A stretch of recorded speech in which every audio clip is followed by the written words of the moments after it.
Hai semua, Acik Na datang lagi. Kali ni, Acik Na nak cerita pasal PTS Book Track. Pada 25 dan 26 Februari 2026 akan diadakan PTS Book Track. PTS Book Track ini akan berada di Dataran Ibnu Battuta pada jam 9 pagi hingga 3 petang.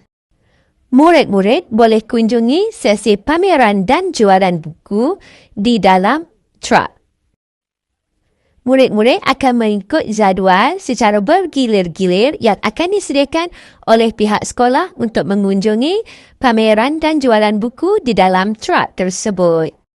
Yang paling best sekali, jika murid-murid beli buku RM20 ke atas, murid-murid akan layak untuk menyertai aktiviti roda hadiah, iaitu murid boleh spin ataupun putar roda dan akan dapat cenderahati yang menarik.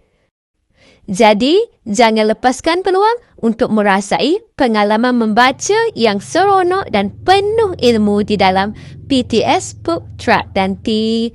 Jumpa di sana. Bye-bye.